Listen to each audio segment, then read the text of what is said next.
Hello guys, para po sa mga nagre-review for the civil service exam. So meron tayong tatlong katanungan dito na maaaring lumabas po sa civil service exam. So simple lang yung itong mga to. Pag-usapan natin dito yung mean, yung range, at saka yung mode. So this is very simple pero kung sakaling lumabas sa civil service exam tapos hindi mo alam kung ano yung mean, kung ano yung range, kung ano yung mode. So, sayang yung 3 points mo, di ba? So, kaya napaka-importante na kahit simple, kahit basic, ay dapat mong i-review. So, let's answer number 1. So, what is the mean of 4, 8, 10, 11, and 12? So, ano bang ibig sabihin ng mean? So, itong mean, ito din yung tinatawag na average. This is mean or average. And how to get the average or the mean? So, simply lang, i-add mo lang lahat ng numbers, tapos i-divide mo kung ilang digits, kung ilang numbers mayroon. So, let's have 4. I-add natin yung 4 plus 8 plus 10 plus 11 plus 12. 4 plus 8 plus 10 plus 11 plus 12, that is total of 45.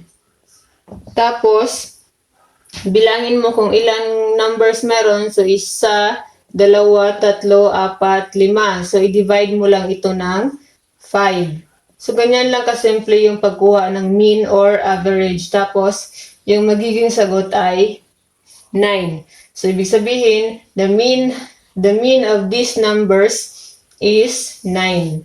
So, ganyan lang siya kasimple. Pero, again, napaka-basic pero dapat mo talagang malaman kung ano yung mean dahil paano mo siya kukunin, paano mo sasagutan kung hindi mo po alam. So, number 2 tayo. What is the range of the set of numbers 8, 3, 11, 2, and 6?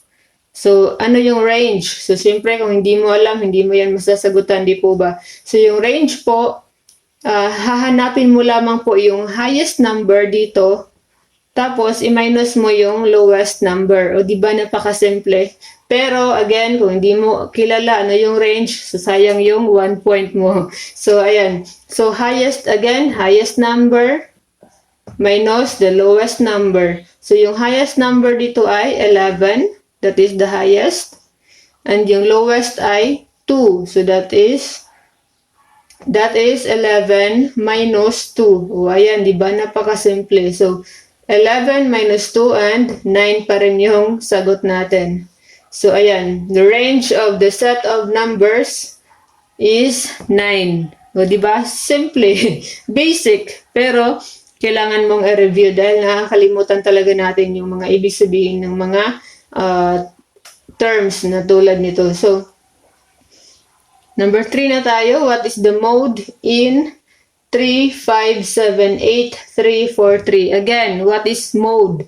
So, ayan, mode na tayo. So, ibig sabihin po ng mode ay yung pinaka-common na nag-occur or pinaka-common number na makikita mo dito. So, ano yung meron? So, if you've noticed, so 3, 5, 7, 8, 3, 4, 3. So, if you've noticed, maraming 3. So, merong isang 3, dalawang 3, tatlo. Oh. So, there are 3 3s in this set of numbers. So, meron pa ba na mas marami kaysa 3? So, wala na, di po ba? So, ibig sabihin yung mode ay 3. O, ayan. Di ba? Super basic. Pero dapat i-review dahil sakaling lumabas ay sayang talaga yung 3 points mo. So, imagine you have the mean, the range, and the mode. So, again, mean or average, i-add mo lang lahat. Tapos, i-divide mo kung ilang numbers meron. So, yun na po yung average. So, range, highest, hanapin mo yung highest number. I-minus mo yung lowest number. Tapos, mode, yung pinaka-common numbers. So, kung walang pinaka-common na numbers, ibig sabihin, there are there is no mode on the set of numbers. So, ganyan lang po siya. So, thank you for watching para po sa mga nagra-review for the civil service exam. At syempre, para na rin po sa mga students na nanonood ng video na to who have the same topic in school. So, for those who are reviewing for the civil service exam, marami po tayong tutorial video sa ating YouTube channel and Facebook page. So please don't forget to click the subscribe button, and if you would like to donate us a super thanks para po matulungan ang channel natin. So thank you so much. Highly appreciated po ang inyong panonood.